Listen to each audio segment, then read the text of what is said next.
Teacher ഇന്ന് വന്നില്ലായിരുന്നു. മൊത്തം തെറ്റാ പഠിപ്പിച്ചേ. നാളെ ഇന്ന് അച്ചാമ്മ വിളിക്കും.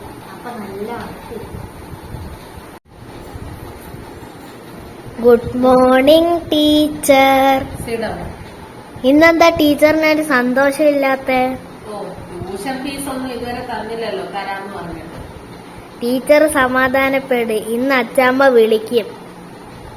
ഫീസ് തരാനായിട്ട് പറയാനായിരിക്കും. കൊച്ചെ, ഞാൻ പഠിപ്പിച്ചതെല്ലാം നീ പഠിച്ചോ? കാറ്റിൽ ലുലാബിയും ഗുളുകുളും ഒക്കെ അല്ലേ? അത് തന്നെ. എല്ലാം നല്ല വൃത്തിയായിട്ട് ആ പേപ്പറിൽ ഒന്ന് എഴുതി വെക്ക്. ശരി ടീച്ചർ. ഈ കൊച്ചു എഴുതുന്ന സമയത്ത് വല്ല റീൽസ് വല്ലതും നോക്കിയിരിക്കുക. ഈ കൊച്ചു ഒരു മണ്ടിയാ, കുറെ സമയം എടുക്കും. അത്രയും നേരം മൊബൈൽ നോക്കിയിരിക്കുക.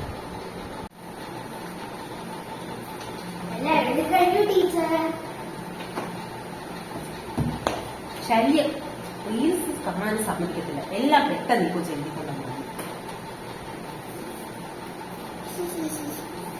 ഇനി നമുക്ക് ഓരോ സിറ്റുവേഷൻ അനുസരിച്ച് നമുക്ക് ഓരോ സെന്റൻസ് ഉണ്ടാക്കാൻ പഠിക്കാം.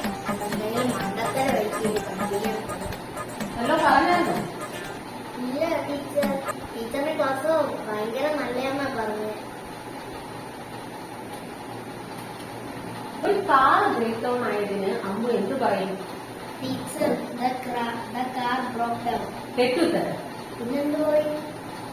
This is a car. The car break out completely. പൊട്ടനായിരുന്നു ഞാൻ. ഒരു കാറിൽ നീ യാത്ര ചെയ്യുകയാണ്. അപ്പോൾ നിന്നെ വീട്ടിലിറക്കാൻ നീ എന്ത് പറയും? Teacher drop me at home.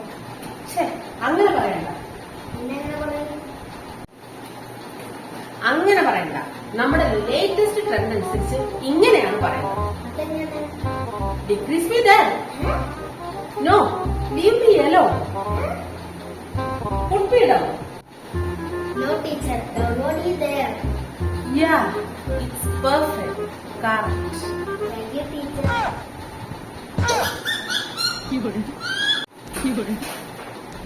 Teacher Achamma വിളിക്കുന്നു. നീ എന്ത് ഇംഗ്ലീഷാടി കൊച്ചുങ്ങളെ പഠിപ്പിക്കുന്നേ? മേലെ ട്യൂഷൻ എന്നും പറഞ്ഞോണ്ട് കൊച്ചുങ്ങളെ വിളിച്ചേക്കരുത് കേട്ടോടി. മര്യാദയ്ക്ക് ഇറങ്ങിപ്പോക്കോ.